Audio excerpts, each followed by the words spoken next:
Nemo, Yes. are you still looking at your hair in photos? No, I was cutting. I was just deleting it because I wanted to get to our notes. Bruh, we are here, Creative Culture. Welcome back. Another episode. Me and your boy, Nemo. My name is Aaron, if you're new here. We're excited. We have some amazing guests today that, it's a long time coming. Yeah. We've been talking about it for it feels like 2 years or something like that. And finally, we get together. I just want to introduce them. They are from Preacher's Hour. You can find them on YouTube, Instagram, I'm sure, too. Help me welcome our friends, Jeff and Brandon. And MySpace. Jeff and Brandon, welcome them in. Yes, let's go. You just call them old? Is that you call them? No. MySpace is making a comeback. No, it's not. No, it's not. I rebuke that. We have a page, Creative Culture. Oh, yeah, we got our top 4 already, you know. Okay. We also have an OnlyFans. We have Patreon. So the funny thing is, with the OnlyFans, I just saw that, not just saw, a while ago, that the basketball player and his movie star wife, what's the black couple's name? Dwayne Wade, yeah, and his wife were gonna try to invest into it, and they were like, "Could you?" Oh, movie star, black wife. superstar. Yeah. Come on, that wasn't hard. I was like, what they trying to do? But they invested in OnlyFans. I don't know if I need to see that. They wanted to invest in OnlyFans. But they were like, the only stipulation is y'all gotta change the it can't be so pornographic. And they changed it for a day. And it was like, no, this is our bag though. We gotta. No, we lost all that money. We need our money back. Hold on. Well, could you cover this cost? How much was it? No, we ain't got that. So sorry, we ain't changing nothing. Yeah. I know there's a pastor that's on OnlyFans. I forget his name. No, he is not. No, that's serious. But no, he be preaching his. He be preaching. He be preaching his butt but off. He doesn't. That's what I was gonna say. No, but in reality, he really gets it in. He really be preaching. I'm sure he does. I'm just throwing him up. My bad. Man. Alley-oop. Dang, that's funny. It just got hot in here, man. Laughing too much. Oh, that's fun. But I think if you're a pastor on OnlyFans, you got to be coming with that heat. If I'm paying for it, that heat. Okay. Come on, okay. Man. It's the same thing as Patreon, guys. You know, that's what it was intended to be. Well, and people, Yeah. Hey, when man gets a hold of it. Someone saw an opportunity and they took their clothes off. I mean, they took it. That too. But yeah, man, we are really excited to be here with y'all, man. We've been watching y'all, what you guys been doing. Man. Yeah. In the short time too, I gotta give it to you. Your ambition is inspiring. Literally when we saw y'all come out, we were me and Jeff both said dang, this is first off, Creative Culture as a title, as a name, I'm just that was fire. Oh man, yeah, we didn't know what we were doing, guys. Neither do we. We still don't know what we're doing. This is y'all not knowing what you're doing, man. If this is not knowing, I can't wait till y'all know. Oh, man. So we've been huge fans since day one.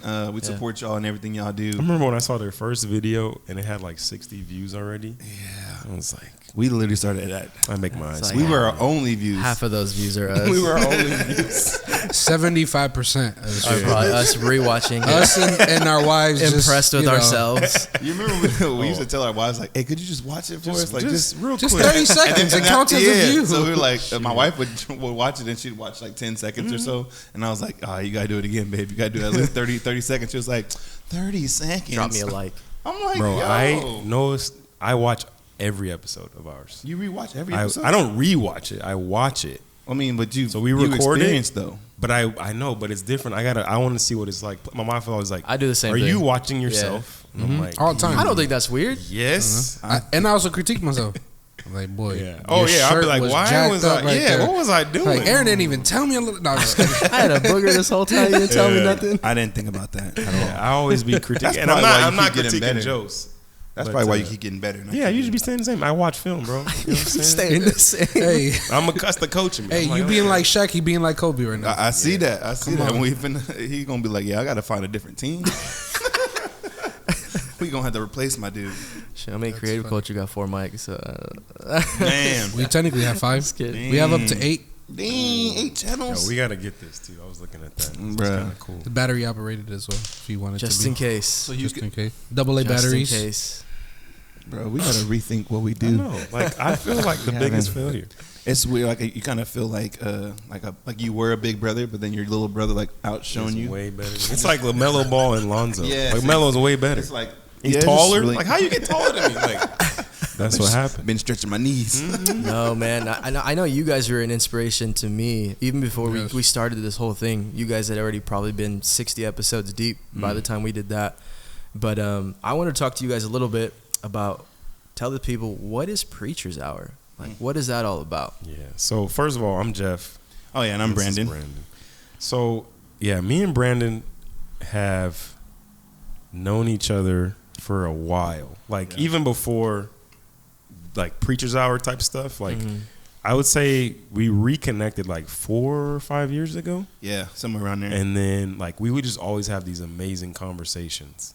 And then we started serving at Youth for Christ with the high school kids together. Shout out YFC. And we would have like these conversations before and then after. And it was just like, man, like, and then I had been listening to podcasts for a while. I became a podcast nerd. That's all I do. Yeah. He had never even heard of a podcast. Well, I never listened to him. And I had this mindset like, why would you just sit there and listen to someone talk? I'm like, it's so great. Like, it ain't got no beat to it. Like, I'm cool with like listening to a motivational message if it had like some type of music behind it. You know what I'm saying? Yeah. Listen to sermons. Little boom bap. Not online, in person. Anyway, so Not online. yeah. So I was like, hey man, like we should do this. We should start a podcast or something. I'm like, I was just kind of throwing it out there, like not really serious. Yeah. And Brandon was like, oh yeah, okay, whatever that is, sure. Yeah. I was not in the podcast at all. No. And then we had a conversation with Uncle Rod, Dude, one of our mentors. One of our biggest. He was actually influences. on the first season he was the last episode of the first season. Yeah.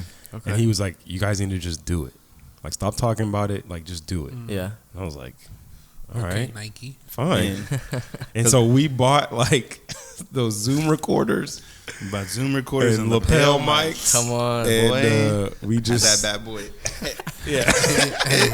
I like those. I ain't gonna lie to you. His didn't work. Like it was just the first Couldn't get the Zoom episode. recorder to work. Yeah, the first episode was like so bad. Y'all don't even have them posted anymore, right? Oh yeah, that one had to come. They would never. So that was before YouTube. That was just. Oh yeah, we just record the audio's out. Oh, on Anchor or and, something, right? Yeah. And we took a little video and put it on Instagram or whatever. But we started using our phones to record us. I mean, it was just the first probably like 15 episodes. I'm like, don't listen to them. They were just nonsense. We were young. And the thing was like, where it was really birthed from is when Uncle Rod said to us, just put them out because what you're talking about may not ever hit anybody in this generation, but because it's out there and it's in the cloud and it's on these platforms, someone somewhere at some time may listen to it, and that might change their life. Because the truth is, that's what happened for us. Yeah. You know, we would hear something online and it's like, dang, how long? This came out in like 07? Dang, I just graduated high school. Or this came out in 2000. Like, this is profound. And it was way before its time because now it's changing my life today. Right. Yeah. So that's when we were like, we might as well. Like, even put it if we don't get no views today, someone might listen to and it. that was and it's just like the amount of people who were like, yo, I listened. This kid from Flipside, shout out to my boy Brian Alexander. Hey, let's go. He just graduated high school and he goes to school in Texas, and he came back today and he was like, hey, I listened to every episode of your podcast. I'm like, that's so crazy. Like, why? when people say that, like, It's like, wow. It's weird, it's like bro. you spent your like me, I'm just some dude. Like, bro. we don't Like, even talk on the phone, bro. This is the last time I texted you. We ain't talked in forever. Yeah, You just sent me a DM out of nowhere. No, I know how that is. So that's been cool. I mean, even the name Preacher's Hour. I was just getting ready to ask Yeah. you. So when did we do that? That was like It was 3 years ago, maybe. Yeah, because it had to be. It was definitely pre-pandemic. Yeah. And so we, 2019 before we started our church, the Garage, we had this college age ministry called the Army of Victory, and somebody got the crazy idea on a Monday, Tuesday, and Wednesday. Let's wake up at like 4 a.m. Yeah, crazy. and go to where we were meeting at your house, the Garage, and like we just spent like 2 hours or 3 hours like talking about preaching, like learning about it, practicing preaching, practicing sermons, stuff like that. Yeah. Because I mean, both of us had been already starting to preach at that time, Right. and so we wanted to get better. So we had a group of about 6 or 7 of us that came together, and we just started trying to like sharpen each other and just get better at preaching. And we called it Preacher's Hour. Yeah. And then, so fast forward, and I was like, blossomed into that. What if we call our podcast Preacher's Hour? Because we're both preachers, and we could talk for amount of time. Yeah. We can talk So- for hours. Yeah, so that's kind of where the name came from.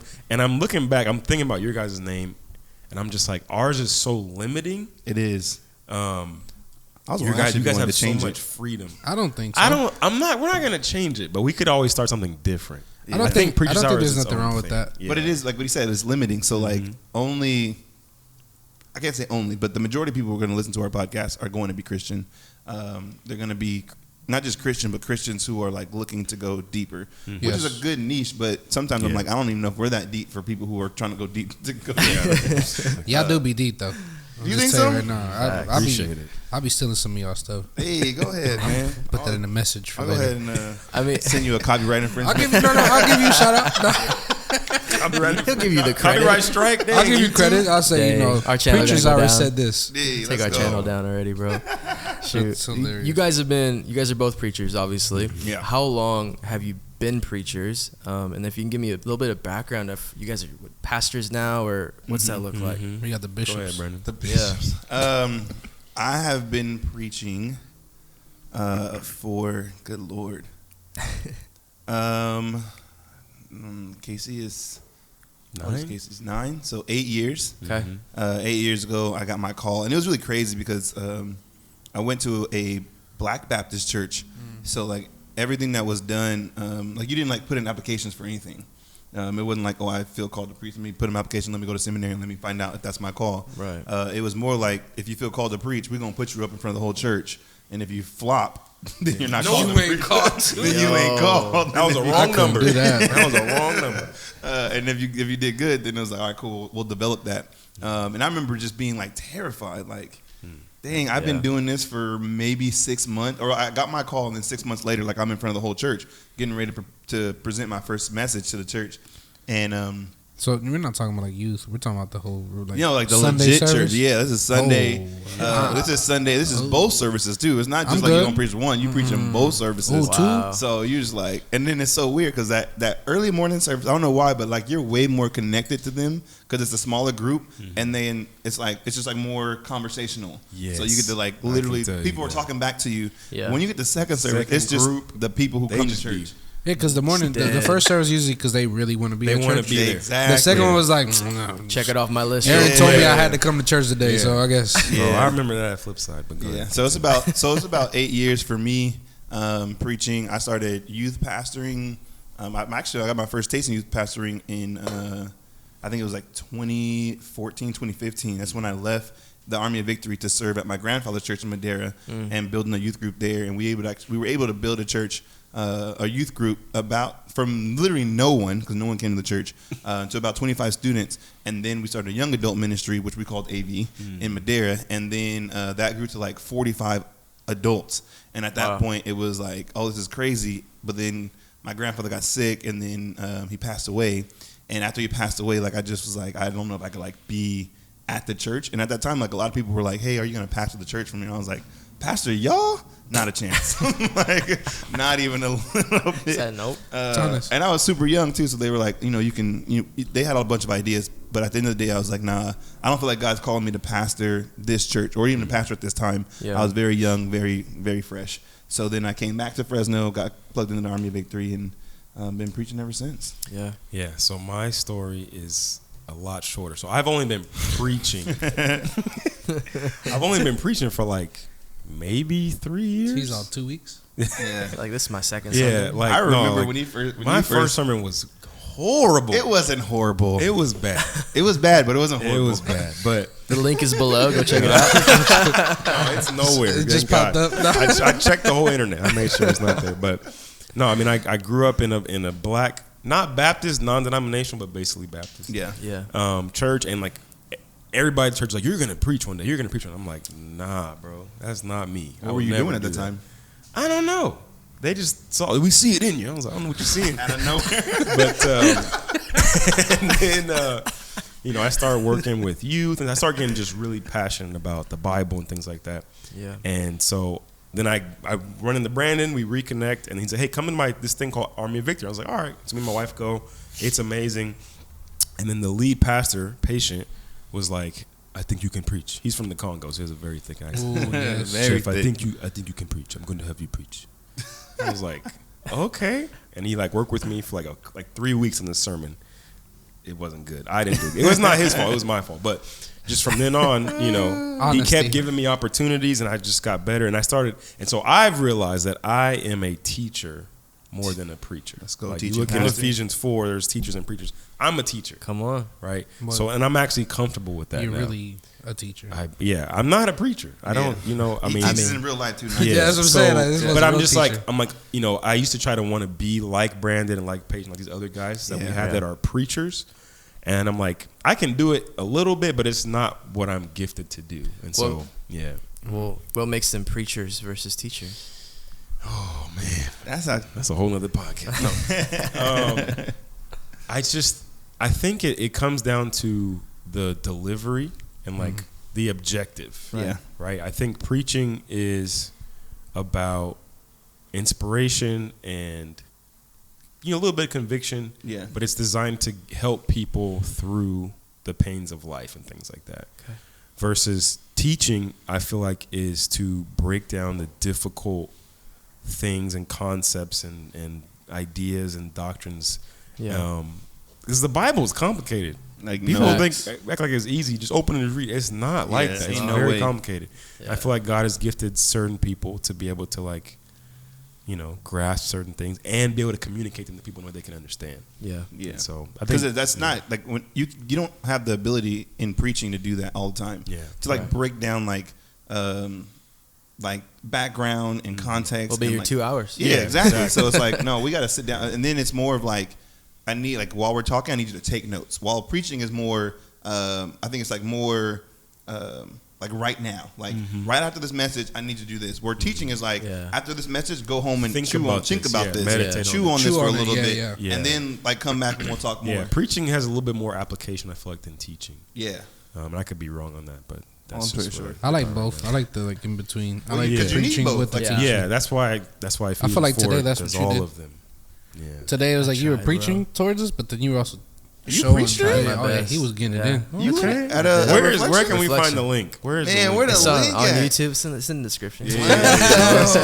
Yeah, Put it yeah. up. Yeah. And I think preaching, if you're gonna preach, you gotta have a little bit of teaching. If you're gonna teach, you gotta have a little bit of preaching. I feel like you need need both. I like Yeah. getting yelled Yeah. at a lot. So Yeah. You like yelling? I grew up. I grew likes up getting in. yelled I grew at. up in a black Puerto Rican church. Yeah.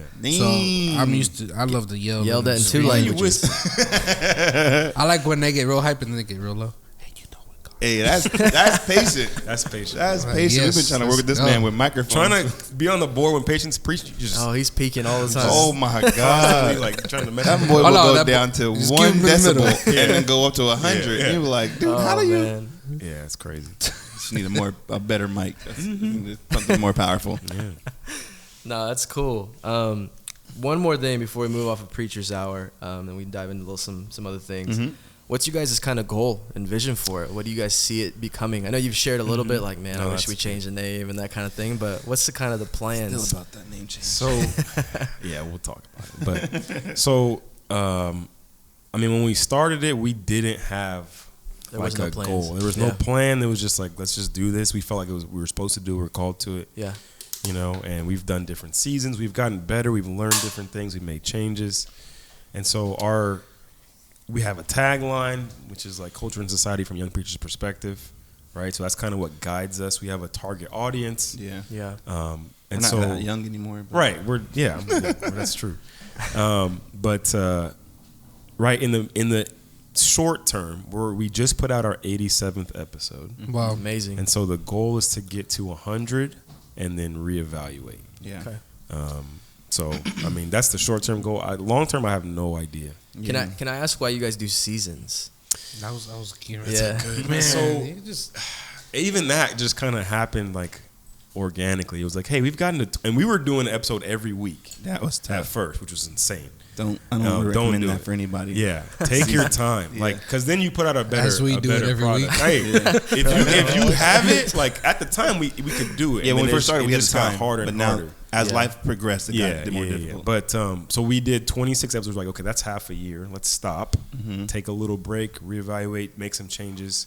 You know, I got my house. Yeah. And then we like, okay, now we have a new spot. So then we come back and we have like, Josiah would design like a new thumbnail theme, just different theme. Okay, let's go here. And then when it felt like, okay, this is enough, we need a break to stop and like, again, reevaluate, reassess, get better. We would, okay, guys, this is the last of this season. We'll be back in like, 3 weeks, 4 weeks, whatever. Sure. Take a break, stop thinking about the podcast, enjoy, take a vacation, come back, we meet, and then like, okay, this is what we're going to do. Make some changes. Yeah. And so it's just kind of like these natural, little breaks to, we've learned some stuff or there's a big transition coming.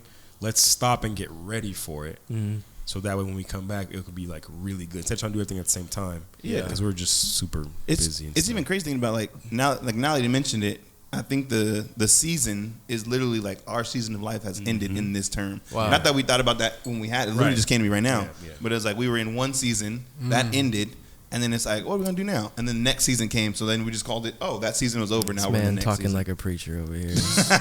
About to raise his mic all the way up right now. On a practical note, it's like, bro, I'm out of ideas. Let's stop. Yeah, exactly. Like, come up with we don't have anything else to talk about. Like, let's wait until the world does something crazy. Yeah. Like Russia invading Ukraine or something like that. Like, and then that thing's happening. It's like, now we can talk about this. And that's like the balance between like trying to talk about like current events and be relevant. Yeah. Versus like timeless type of stuff. Yeah. It's a lot. Yeah. We're trying to be on that Ruslan. Oh, that boy, listen. He puts out 3 podcasts a day. His audio and his switcher. I'm like, yo, how? He's doing everything all at once, and then he has one person in the back.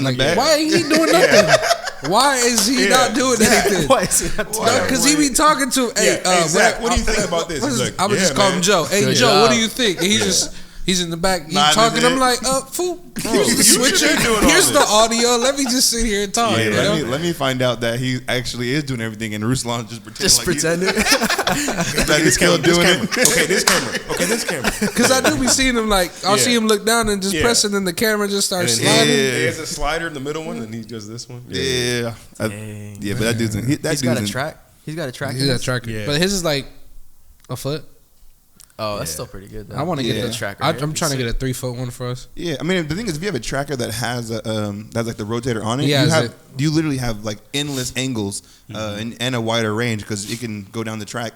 It can turn this way, and then once you get to the end of the track, then it can still turn this way. So you almost got like a 360 that you can do in your crazy.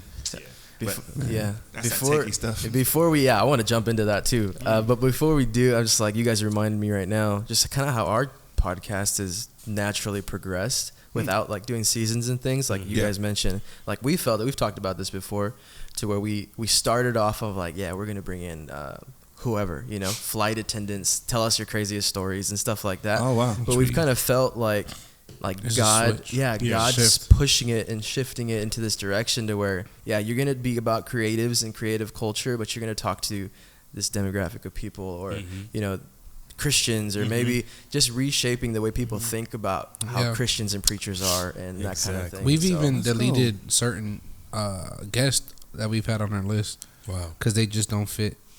It's that's the thing. We should have did that. We know that now. Like it's just. We haven't had any bad guests. What you mean? I think that Sean guy. That Sean guy is not that cool. Sean guy. There was one thing that we should not have done, but we'll talk about that off camera. God, but see, with me, I think I've learned that with the previous podcasts I had. So that's why with this one, like we learned, like, okay, what is the vision? Mm-hmm. And God's like, you thought this was the vision, and then me and Aaron are like, is this going where? Like we literally have talked on the phone, sat down and talked about it. Like, is this going this way? And we were like, I think so. Let's just write it, because this is where we felt God is taking us. And He's already opened doors. It's crazy, man. Yeah, because as soon as we kind of like, hey, this is what we're doing. You good with it? Cool, let's do it. And then we bring Joey on, and then just doors just start opening. Like we're getting DMs from people we didn't think we'd be DM'd by or responded to about. Had a guest on that we would have never expected to have on. I know, but it's good stuff. It's good. That's dope. Other question I have for you guys is, you guys do this podcast together, so a lot of time is spent, obviously, getting ready for these episodes and not only shooting them, but the producing of all of it. how are you guys friends outside of that? Like, how is that relationship, or is it all just podcast work? Yeah, it's completely fake. We hate each other. But In real life, we do not get along. I think the thing that helped was that we were friends like way before. Yeah. And it came out of our friendship. We were just having these conversations all the time. And it was just like, yo, we should probably record these and let people learn from them. Yeah. Our mistakes, not just our, how smart we are or whatever. But because we apologized on our podcast. Oh, many times. A ton of times. We said this and this was not right. That was wrong. We were holier than thou. But we used to hang out like 4 times a week. We would do prayer at his house 3 times a week in the morning. We're probably gonna get back to do something like that, but I need it. Yeah, but I mean, like our wives kind of get annoyed with us because like they think we're the same. They think we're the exact same, but we're not. We're completely different people. They be like, "What? You've been hanging out with Jeff too long." Yeah. I'm like, "How?" He was like, "Why are you saying that?" Brandon says it all the time. Sounds like our wives over here. Yeah, but I mean, like, no, we're just like legitimately brothers. Yeah, I mean, we break bread together. His kids call me uncle. Mm-hmm. You know what I'm saying? So it's just like, and they don't even know that he's and not they know there. where they genuinely don't know. They genuinely don't know that he's not there. Like I'm not his biological. They have no idea. They think Jeff is my actual brother. Mm-hmm. Y'all can be related. You got glasses, tall. Oh, these is fake. Those are fake. He's trying to be like. I'm trying to be like Jeff. You got them blue lights. One of these days, I'm gonna actually grow my hair out too. So it won't grow, but I wish it would. God, we can pray for it. But yeah, we just been super close from like day one, and it's not. I don't think that like we're even with the podcast, we try not to fabricate like anything. Like we're not trying to like create an environment. We just want to have our environment, and then people to be like, "Oh, okay, cool, I can rock with this." If you rock, what do you do? If you don't, like we're not tripping. Yeah, and the crazy thing is like Josiah like was one of our youth kids. Yeah, at Youth for Christ. I'd have never seen this and thing then happen. He graduated high school and was like, "Hey, I could help you guys." He was trying to be nice. He was like, "You guys are trash."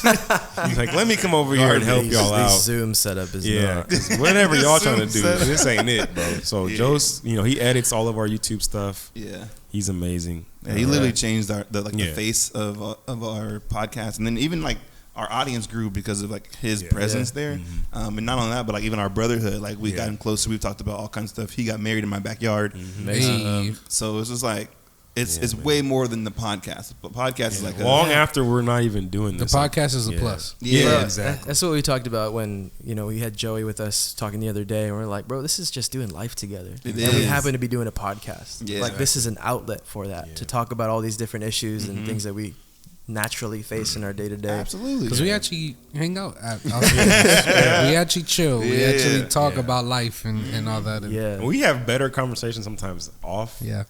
I'm telling you, our breaks. You didn't record our last break on Josiah. Josiah did we not had record. A break that was like, man, we solved everything. I don't even know if we need to. All right, let's record this episode. You can come back now. But that's funny. Yeah, man. We don't record those. We should though.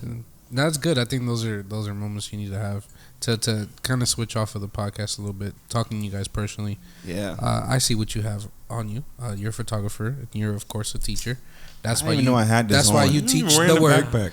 Ain't nobody saying nothing either. I thought you wanted to do it. I thought it was a vibe, bro. I was like, I'm like, it's kind of fire.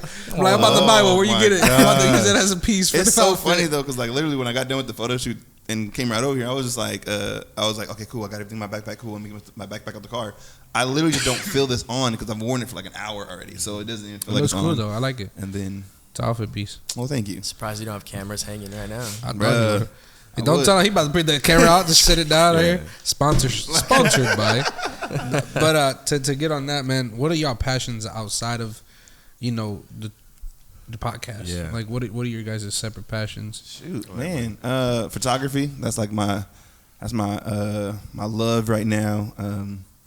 Like photography's been like my thing from when I was a little kid. It was just crazy that even though I didn't really notice that I liked photography, but I was always with a camera. Like if you look at pictures from way back when, I had a disposable camera and I would buy one every week and just fill it up, and then after the month was over, I would develop all the film. That's cool. And I used to make these like super cheesy collages where like I would take magazines, or not magazines, comic books, and I would cut out like comic book strips and put it there, and then I'd put like a quote next to it, and then I would put the picture of me that I felt like matched that quote. And my mom used to always be like, boy, these are dumb. What a creative he is, like, man. come on. And then she used to always shoot me down. And then, like, now that I'm grown, I'm like, see, showed you. Told you. I can make You money would with never this say thing. that to her face like that. Never. I would get slapped across the room. Like, I would get, what did they say? Yeah. Slapped into next week.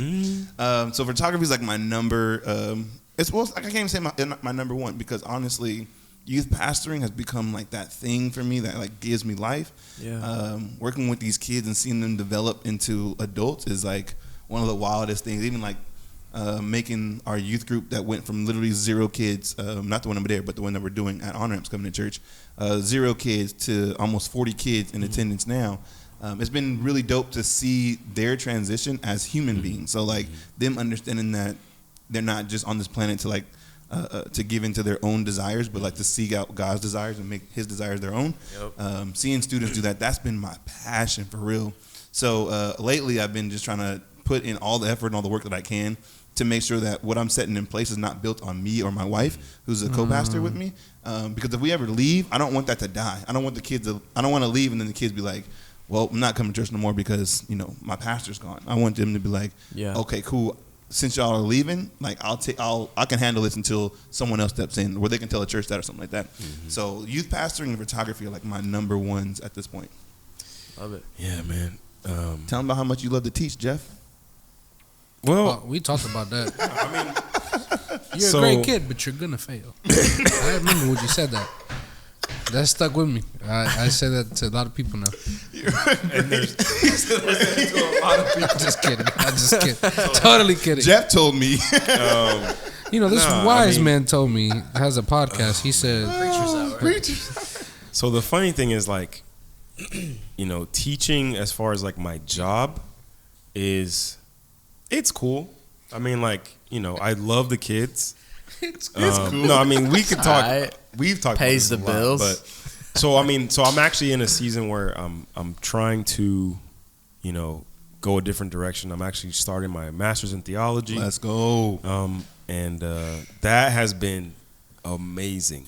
That's probably like my thing right now. Is just like I'm a nerd. I'm like a huge, My gosh. huge nerd. Yeah. Let me tell you, my brother is He gets tired of me. I'm like, bro, you got to see this. especially when he says stuff like, all right, I'm going to nerd out real quick. And he's like, dang it. Let me do it. We do let you But do I it. know, I appreciate We it. just be there. But we do. Yeah. Sitting waiting for this. wait for it to be over. That's what he just said. It's okay. I'm not trying to cause any friction. I'm just saying. Preachers are split. Exposed.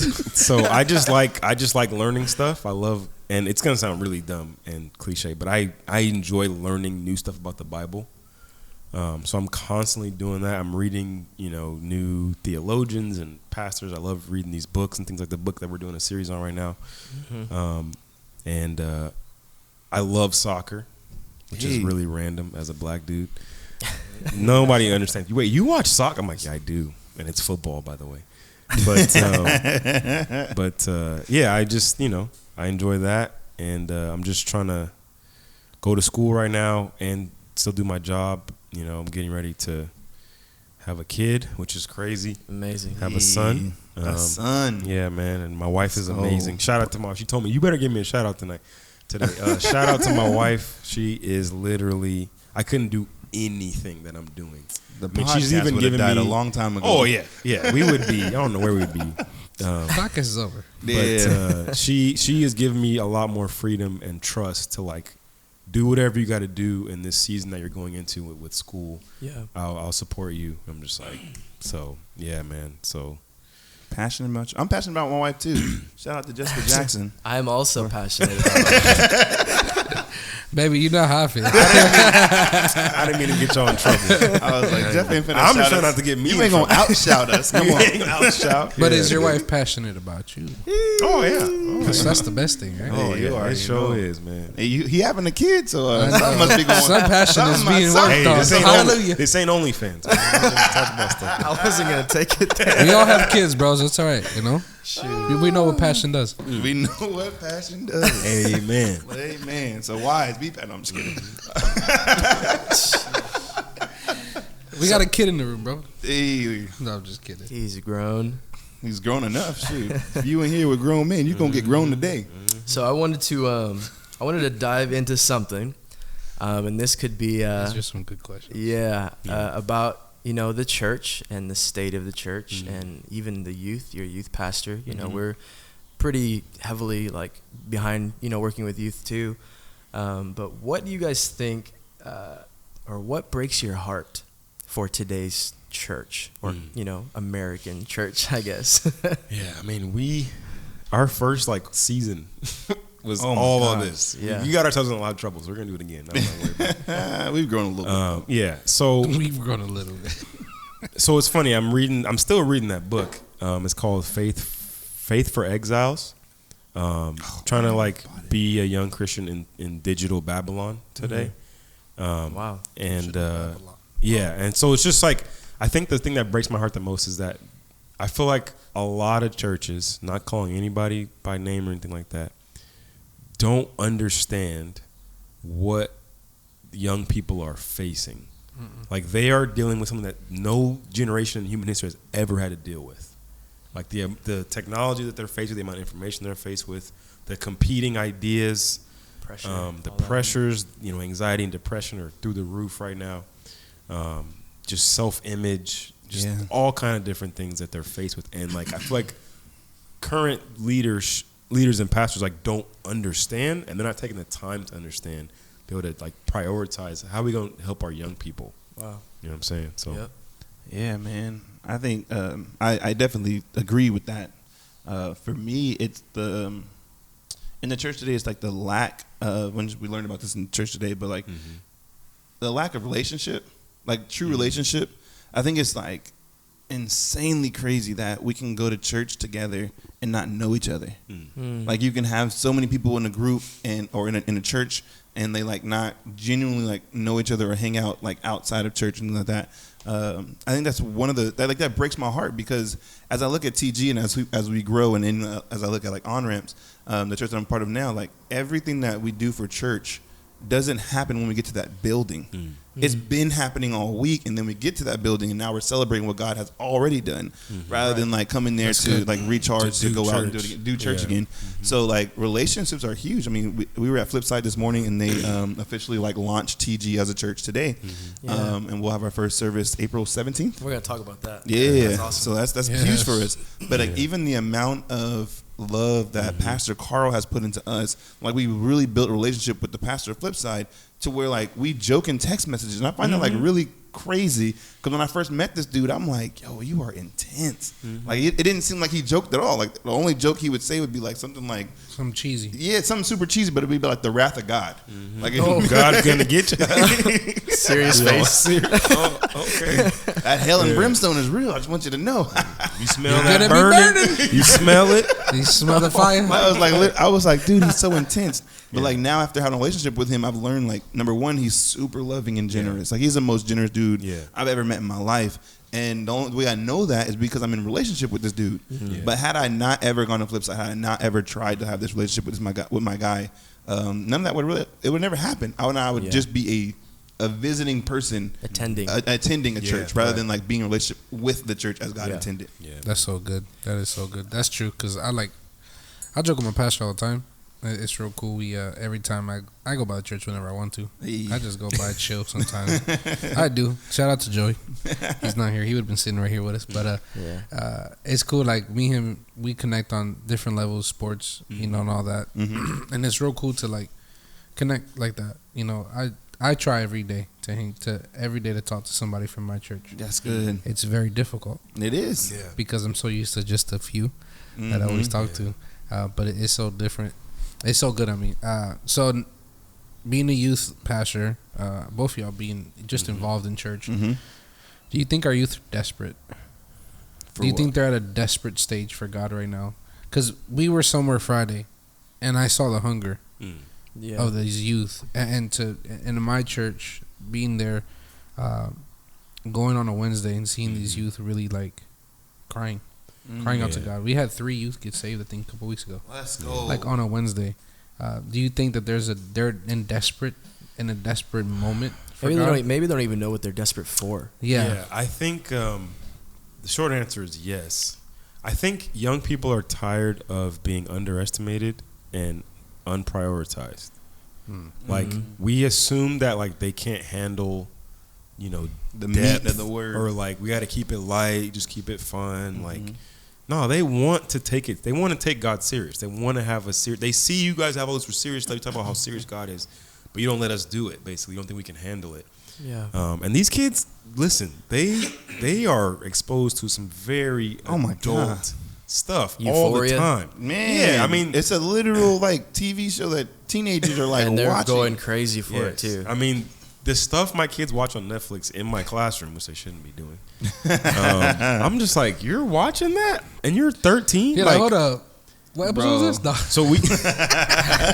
Oh, that's season They dropped it. They dropped it. Yeah. I gotta watch it now. Yeah, I'm but just kidding. like they're exposed to all this stuff, and we think, okay, but they can't handle the real stuff in the Bible. Yeah. Like, no, they want a real, genuine, like in-depth relationship with God, and so like, I definitely think they're hungry for that. I just get with like Euphoria thing. I'm like, this show is just affirming everything they think they're feeling. Yeah. Right. And I'm like, if we don't like stop, just all right, let's just play games. Let's just let's go do this and that. If we don't, they're gonna look for it in the world, and they're getting it. Yeah. And so like, I've been saying this, But the wild thing was like the book we just do the series on, Live No Lies. Yeah. It literally speaks to this truth that many people have adopted the lie of what reality is. And many youth are in this realm where they're like, they see what's on TV and they're like, oh, that's what I want in life. But the truth is, what celebrities have, what millionaires have, what billionaires have, it doesn't sustain happiness, They're joy. all- They're all their mental health miserable. is all jacked up, Bro, they're like it, They have everything, rehab, all that. yeah, Yeah. like materialism will never Yeah. ever bring satisfaction. Yeah. But like my students in general, like they literally think if they bought this pair of Jordans, it's gonna make them feel something. You'll probably be excited the first time you get them. And you get a couple compliments, and then after a And while, after that, it's like, well, that wasn't really what I was looking for. No. I mean, even the relationships that they're in, I've been talking to a lot of the young ladies in my youth group because they're searching for love, and it's like, dude, number one, the dude you're looking for love, he has none in him. Therefore, he He ain't got cannot none to give give. any. Preaching. He can't give none out. Like the That's only way that close. you, because they'll look at me and my wife and be like, man, like I want a relationship like y'all. Number Goals. one, I want you to understand this took 11 years to create what you see today. Bruh. This didn't happen overnight. Nope. Number two, both my wife and I understand that our love comes from the submission of God. So we've submitted to God, therefore right. we know how to love the right way. That's right. These kids out here are thinking that love is text me in the morning, make sure that we like You hang get out all with your me, passwords to do all of your accounts. stuff, and like now I can trust you. Literally, last night or on Saturday night we had this conversation. Jessica had asked the students, like, if you, or are you giving out your passwords because you trust the person, or are you giving out your passwords so the person can trust you? Because the latter is not true. That's good. If I'm giving you my password so you can trust me, obviously you don't trust me.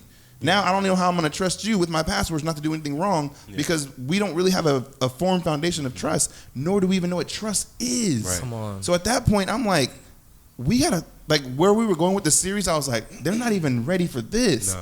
We got to get back to what trust and truth is. Like you can't have trust without the truth. So if we don't talk about your relationship with Jesus first and foremost, nothing else is going to matter. So at this point, I'm like, students need to understand that their love for Christ has to be number one.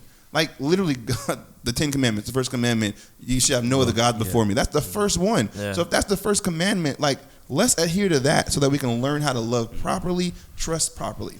Yeah, and you said something about fun, and I'm just like, I hear that at a lot of different youth groups. It's like, well, the kids just gotta have fun. It'll attract them. No. You're never gonna outfun the Are you world. there? Are you there for Never. numbers, or are you there for hearts? You're never gonna outfun the world, It's too right? attractive. It's way more fun out there than in church. That's the one thing that actually. Or I would say the perception of fun.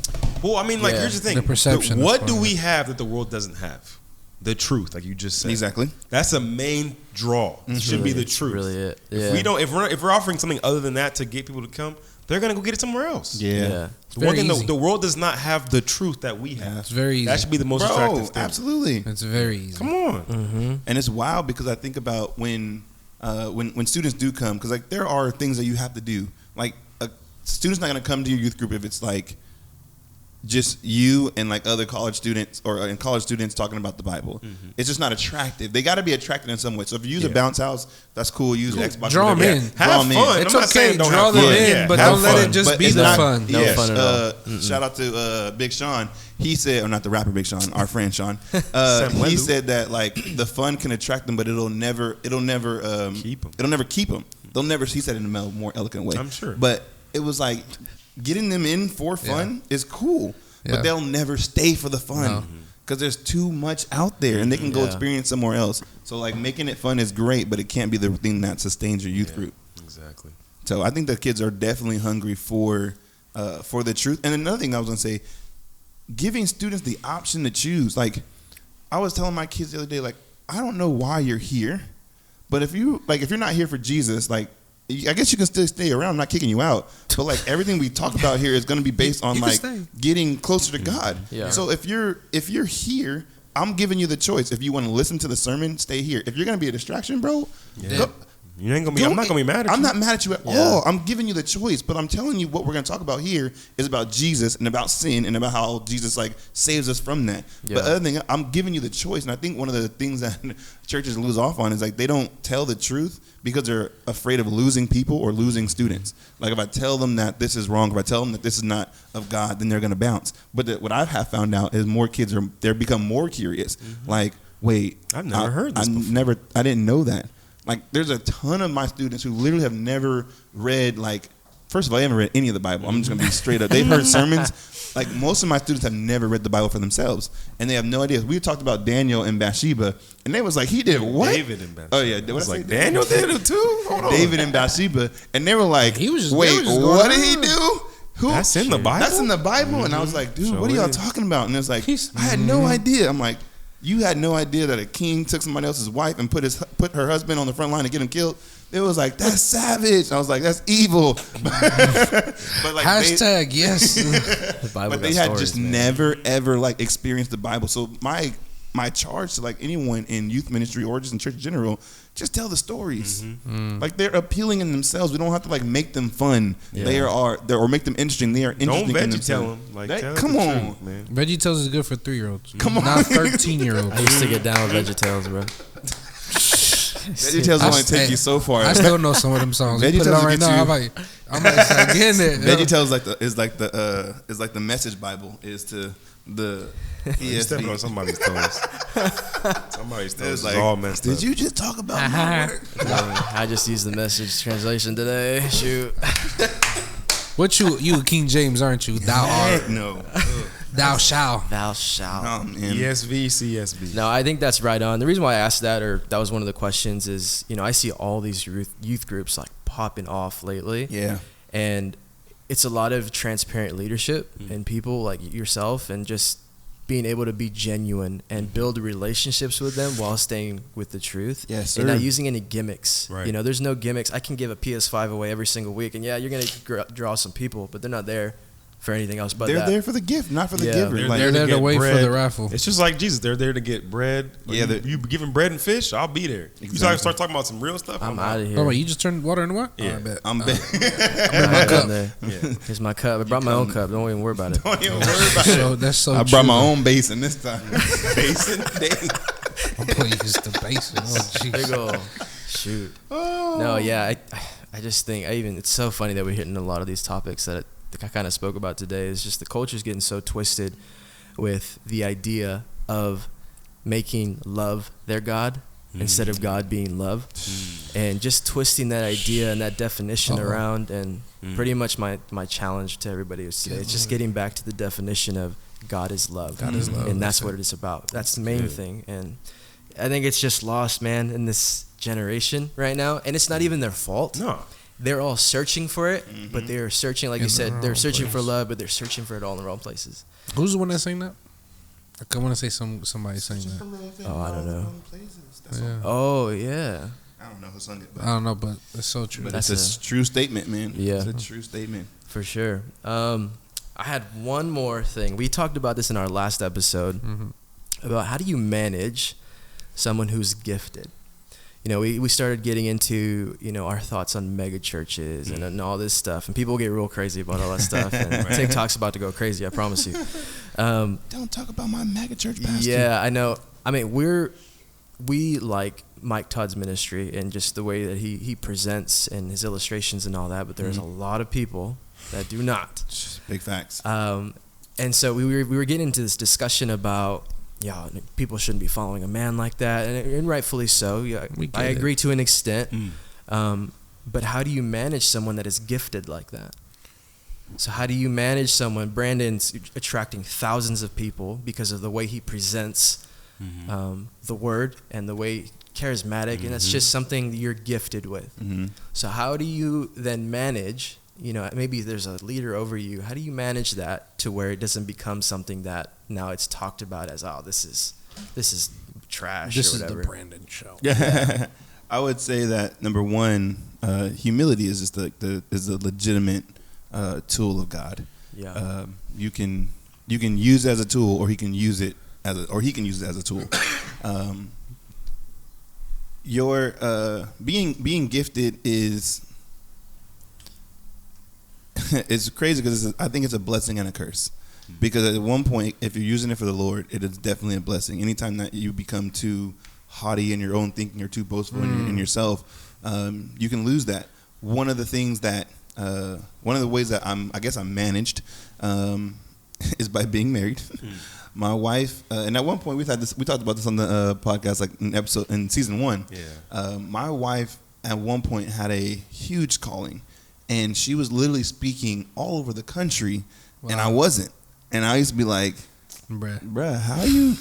First of all, I've been preaching like for 8 years at that time, or 7 years at that time, and like you just got here. Like she didn't want to accept her call and all this kind of stuff to preach, and it was like, man, babe, you're called. Like just pray about it, ask God. And then one day she was like, okay, I'm gonna give it a try. And On Ramps put her on, and she did her first message.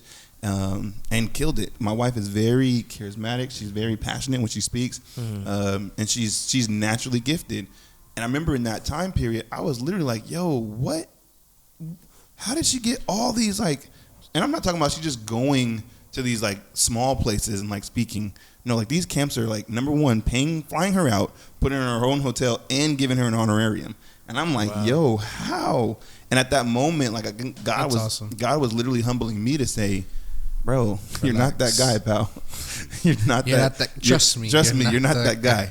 And he was like showing me, like, number one, it's not about you, nor is it about your wife. Like, it's about spreading my kingdom. Like, at the end of the day, like, your goal has to be that. So I was just humbled in that. And then secondly, like, our church at On Ramps is really good at making sure that all the power is divided amongst a team of people rather than just it all being bared on one. Yeah. Because even right now, if our lead pastors, Pastor Reese and Pastor Phil, if one of them failed to sin, God forbid, if one of them failed to sin, our church would not miss a beat.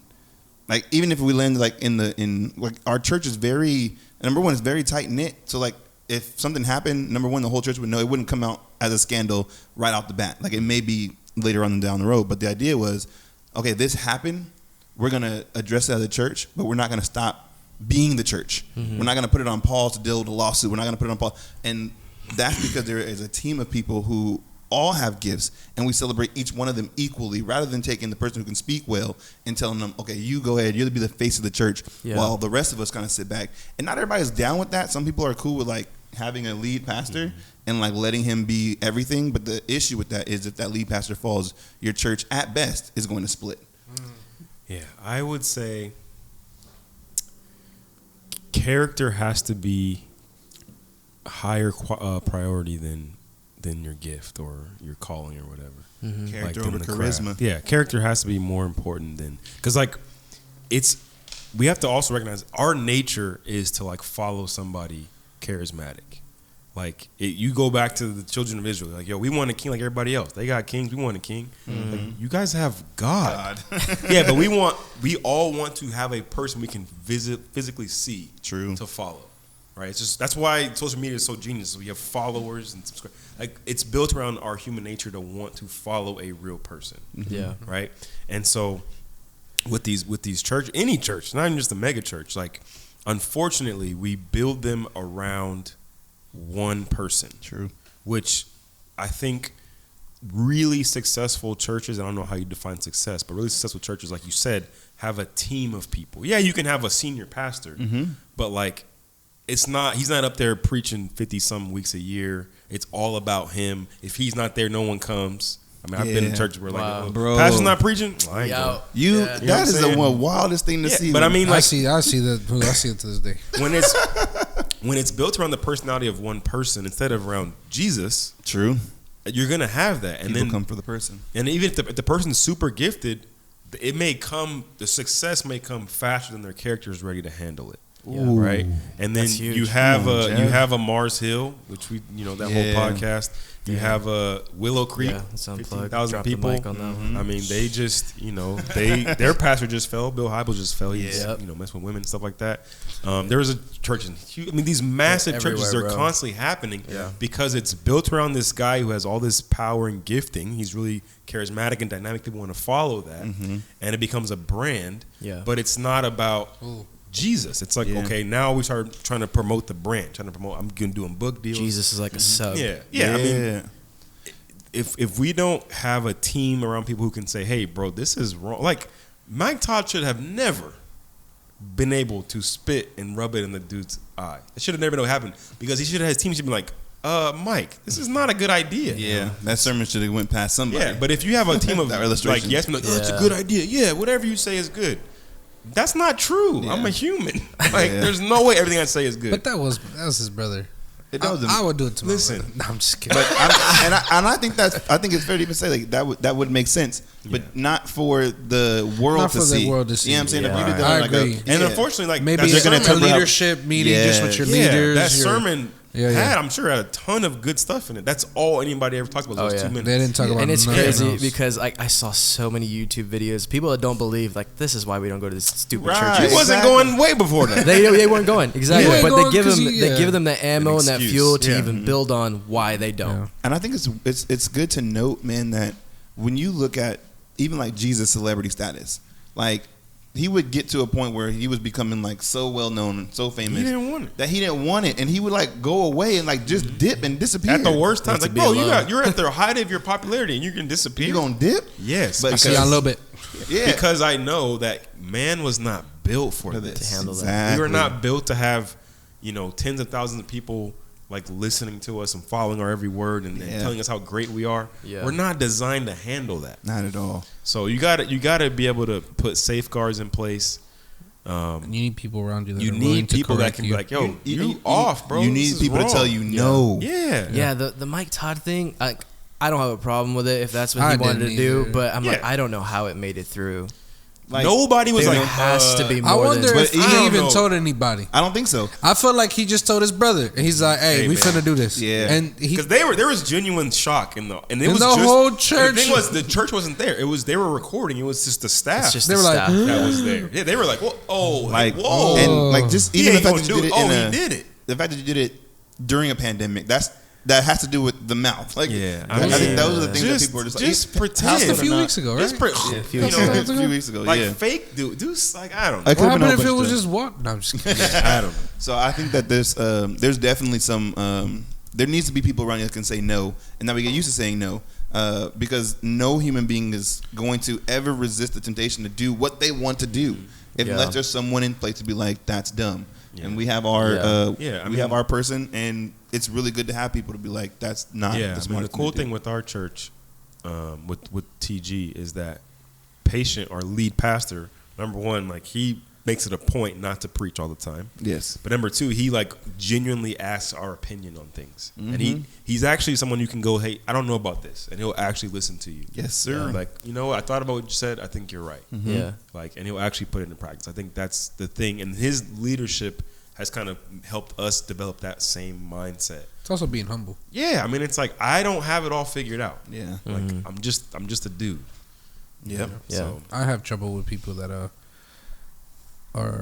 they always think they know it all, and it's like, it's okay to not know.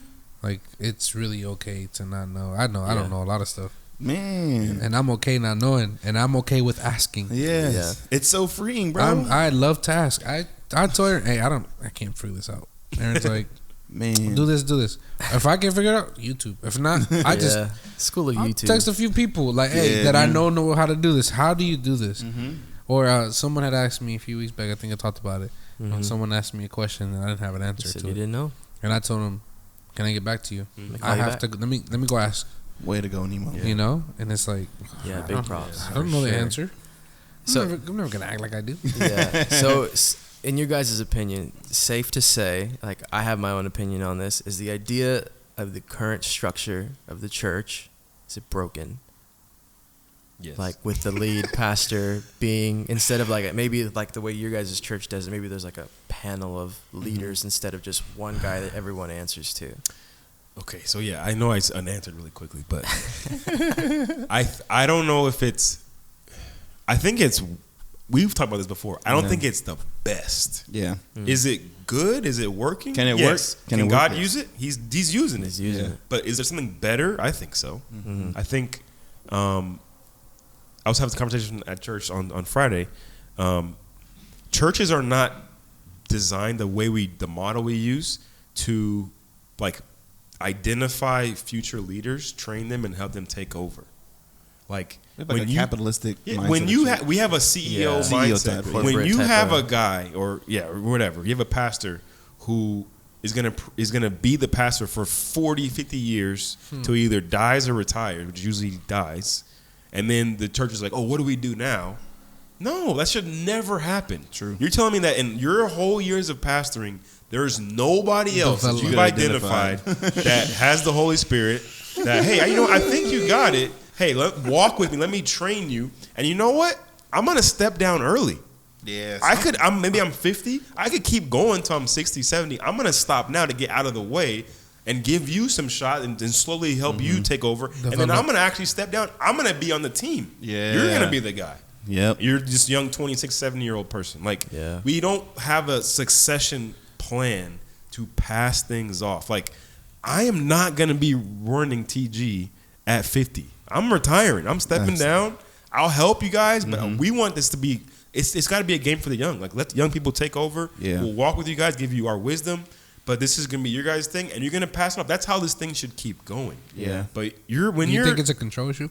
Yes, when you're I'm gonna say it. Bro, when you're John MacArthur, come on. When you're John MacArthur and you're 80-something years old and Still you've been preaching, first of all, standing up in front of thousands of people for that long does something chemically to your brain. That dopamine? Like you are warped after that long. Like it's not even healthy for somebody to be doing it that long. I feel like you need to step down. Like go sit down, man. You old. And the thing sit about down. Relax. You're not preparing the next person. So like it's all about you. When you can, and this is the heart. And what I said early in this episode was like, I don't want to leave a gap. Like if I have to leave, if God calls me somewhere, or even if I die, I don't want it to be like, oh snap, we have nothing in place. Over. Yeah. It's over. It this ministry with was built on, like Jesus died, granted rose from the dead, but when he died, the ministry didn't die with him. He had 11 solid folk that was like, we're going to carry on this mission. And then they were able to take on what he had started and what he had started building and build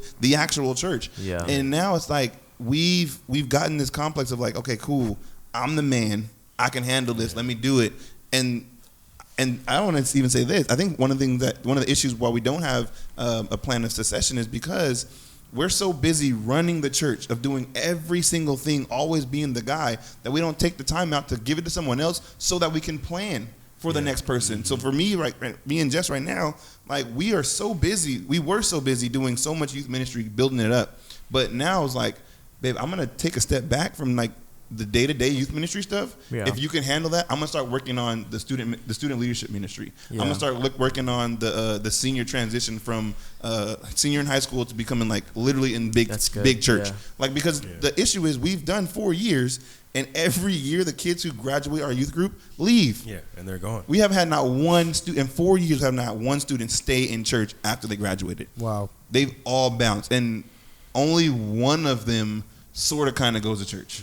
But it's not a priority for them. Yeah. What's the reason, do you think? I think it's because we failed to train them, to transition them well. They don't see a place for them. Not at all. It's like, where do I fit in? You go from having fun and having dialogue, being able to ask questions in the middle of a sermon, being able to like, hey, I don't understand. Can you go back and say that again?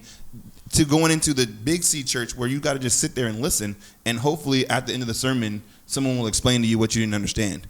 But that hardly ever happens when a student goes in because they don't have anyone. Number one, they don't know one to sit with. Yeah. So we started to develop a plan to say, okay, is there any like college age students somewhere roughly around the age of our students to come and hang out with us in youth ministry once or twice a month, and then befriend our seniors. So when they graduate and if they're staying in Fresno, that they can sit with you during church, and then y'all can hang out during summer, take them out. Even the church has created a budget for us for mentors to take out mentees to lunch.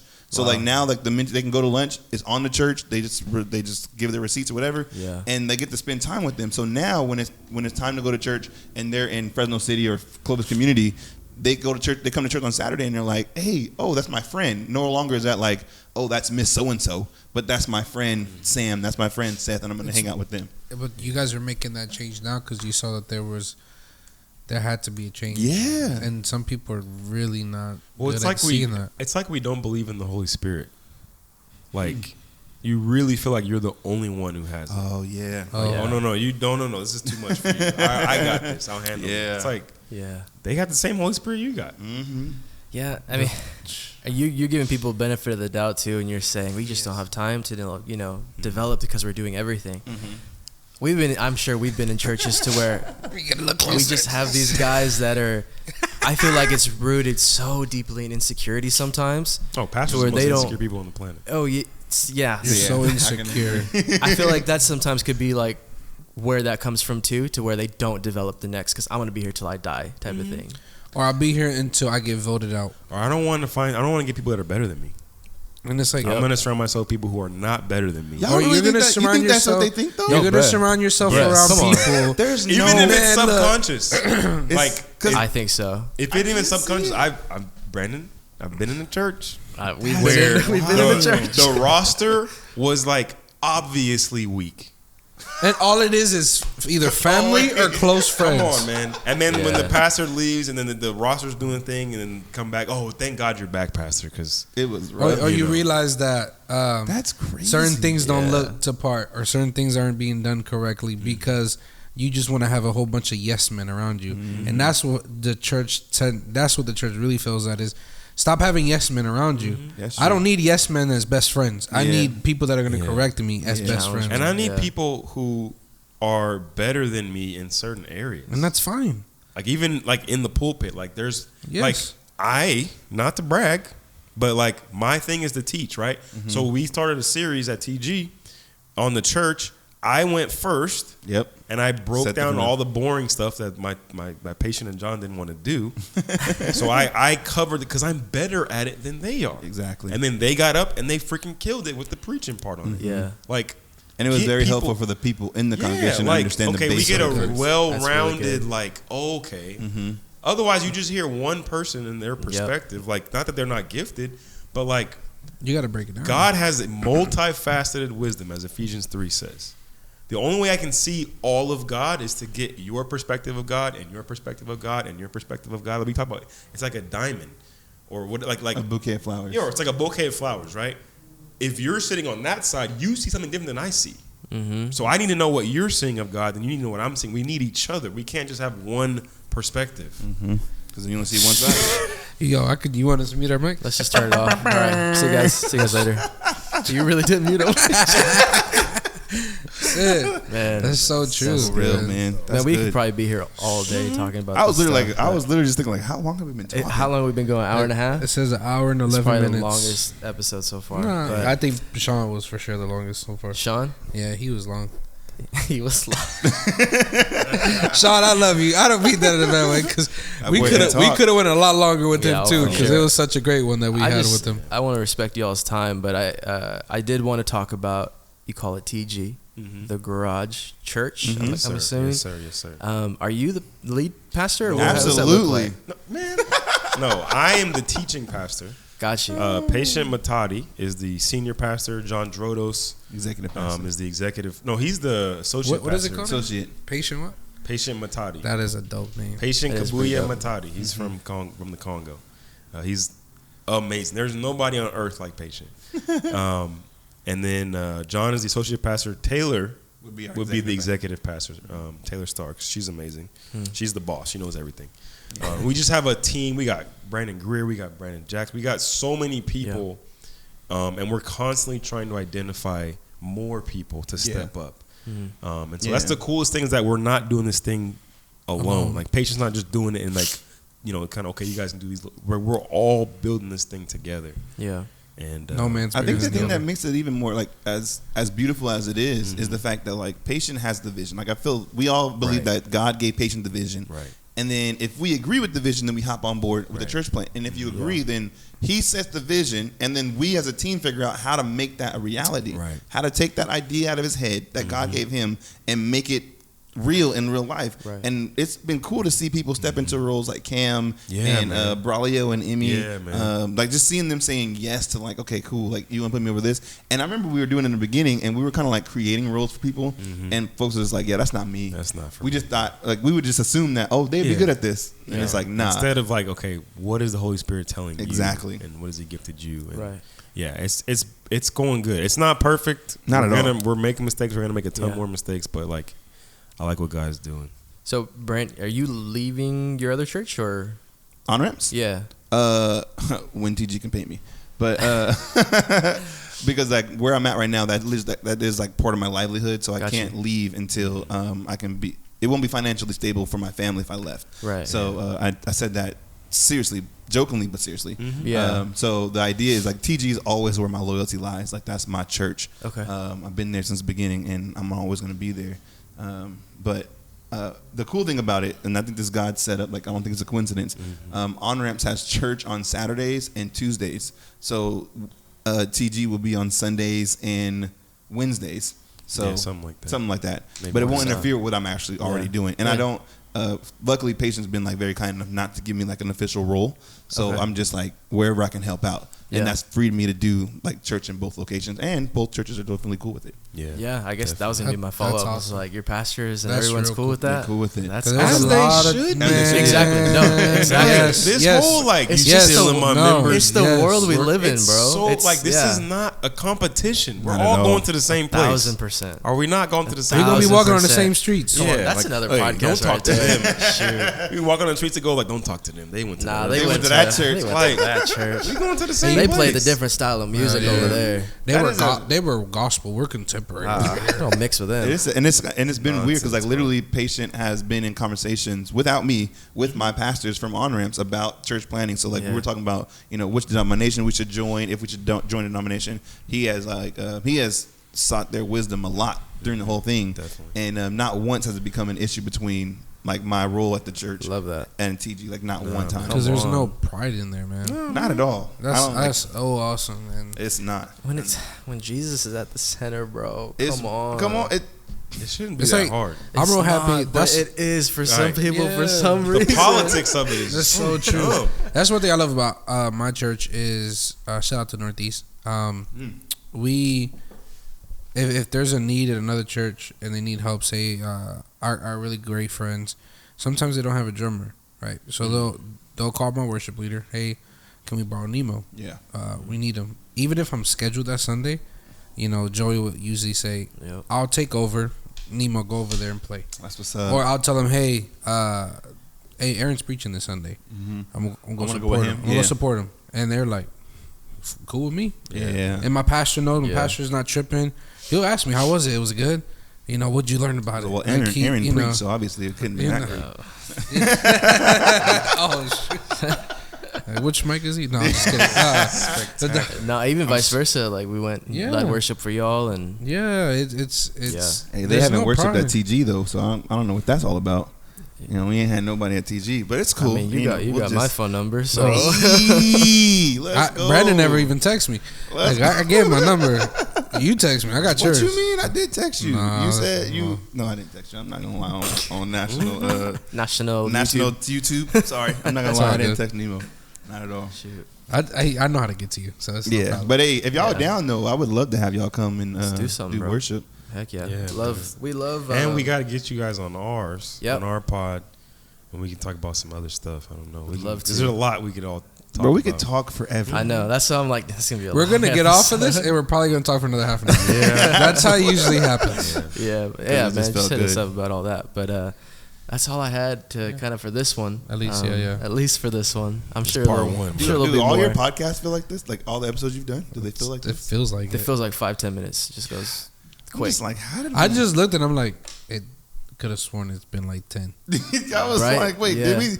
I'm literally going back. Did we talk about anything? What did we? Hour and 20 minutes of Dang. conversation. I looked at our. Hey, I know they like, bro. Y'all been talking. Man, Wrap They it don't up. care, man. Wrap it up. Hey, I gotta give it to the cameramen, man. Y'all gotta do it. 'Cause Couldn't make it happen Ain't no way without I them. could sit back there. I'm like, can I just get in this conversation then? I be feeling bad. We got to get Joe some mic or something. I be feeling bad. I was just thinking like Roddy gonna need a mic once in a while. Ruslan. Yes. And just be like, get the camera switcher. He's the I one feel like actually doing Ruslan right now, man. I just need to switch it. You know, just muting us and That's stuff. funny. But This is great, guys. Thank you for having us on. We appreciate Yeah, y'all for so real. much. This was dope. absolutely, thank you for your time. was fun. And you'll probably catch us on theirs, and you'll have links to all that when that happens. But do you have anything else before we wrap it up? All good. Hey, like and subscribe. You already know what it is. We ain't even gotta say nothing. You see that? Like and subscribe. Drop us a comment. Yes. Creative culture, baby. Creative culture. Until next time, y'all. All right, y'all. Peace. See y'all. Peace.